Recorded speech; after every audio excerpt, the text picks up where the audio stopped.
അതുകൊണ്ട് സഹോദരന്മാരെ, ആത്മാർത്ഥമായി സൂചിപ്പിക്കുകയാണ്, ജീവിതത്തെ തമാശയായിക്കൊണ്ട് നമ്മൾ കാണാൻ പാടില്ല. മരണത്തിന് ശേഷം റഹ്മാനായ റബ്ബ് നമ്മളെ കൊണ്ടുവരിക തന്നെ ചെയ്യും. ഖാലൽ മുനജ്ജിമു വത്തബീബു ഖിലാഹുമാ ലം യുബ്അസൽ അംവാതു ഖുൽതു ഇലൈകുമാ. ചില ബുദ്ധിജീവികൾ പറയുകയാണ്, മരണത്തോടുകൂടി എല്ലാം കഴിഞ്ഞു, മരണത്തോടുകൂടി മനുഷ്യൻ മണ്ണായി തീർന്നു. മുസ്ലിമീങ്ങൾ പറയുന്നത് പോലെ സ്വർഗവും നരകവും, നന്മകൾ ചെയ്തവർക്ക് ഉന്നതമായ സ്വർഗവും, തിന്മകൾ ചെയ്തവർക്ക് കത്തിയാളുന്ന നരകവും, അങ്ങനെ ഒരു ജീവിതം കടന്നുവരാനില്ല എന്ന് ചില രാശിനോട്ടക്കാരും ചില ബുദ്ധിജീവികളും പറയുന്നു.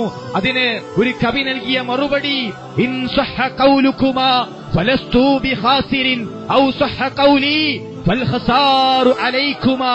ബുദ്ധിജീവികളെ, നിങ്ങൾ പറയുന്ന രൂപത്തിൽ മരണത്തോടുകൂടി എന്റെ ജീവിതം കഴിഞ്ഞാലും, മരണത്തോടുകൂടി ഞാൻ മണ്ണായി തീർന്നാലും, ഇവിടെ നമസ്കരിച്ച് മാതാവിന് ഇഷ്ടപ്പെട്ട മകനായി, ഭാര്യയ്ക്ക് ഇഷ്ടപ്പെട്ട ഭർത്താവായി, ഉപ്പയ്ക്കിഷ്ടപ്പെട്ട മകനായി, മക്കൾക്ക് ഇഷ്ടപ്പെട്ട പിതാവായി നന്മകൾ ചെയ്ത് ജീവിച്ചതുകൊണ്ടും ഫലസ്തു ബിഖാസിരിൻ, എന്റെ ജീവിതത്തിൽ ഒരു നഷ്ടവും വരാനില്ല.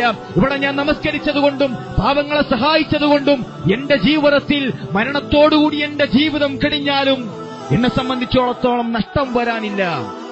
ഔ സഹ ഖൗലുകുമാ, ഇനി അതല്ല എന്റെ വാക്ക് സത്യമായി പുലർന്നാൽ, ഞാൻ പറയുന്ന രൂപത്തിൽ സ്വർഗം കൊണ്ടുവരപ്പെട്ടാൽ, നരകം കൊണ്ടുവരപ്പെട്ടാൽ, തകാദു തമയ്യസു മിനൽ ഖൈർ, ഉഗ്രകോപം നിമിത്തം സ്വയം പൊട്ടിത്തെറിക്കുന്ന ഭീകരമായ നരകം അത് കൊണ്ടുവരപ്പെട്ടാൽ, ആ നരകത്തിലേക്ക് ആളുകളെ കൂട്ടം കൂട്ടമായി കൊണ്ടുവരപ്പെട്ടാൽ, ഒട്ടകങ്ങൾ കണക്കെ കത്തിയാളുന്ന ഭീകരമായ നരകം, കറുകറുത്ത നരകം, വമാ അദ്റാക മാ സഖർ ലാ തുബ്ഖി വലാ തദർ ലവാഹത്തുൻ ലിൽ ബശർ അലൈഹാ 19. മനുഷ്യന്റെ തലയോട്ടികളെ കരിച്ചു കളയുന്ന നരകം, മനുഷ്യന്റെ തോലുകൾ ഉരിച്ചു കളഞ്ഞ് രൂപം മാറ്റിക്കളയുന്ന നരകം, ആ നരകം കൊണ്ടുവരപ്പെട്ടാൽ, ബുദ്ധിജീവികളെ, മരണത്തോടുകൂടി ജീവിതം കഴിഞ്ഞു എന്ന് പറയുന്നവരെ, ഫൽഖസാറു അലൈകുമാ, ഏറ്റവും വലിയ നഷ്ടക്കാർ നിങ്ങളായി തീരും.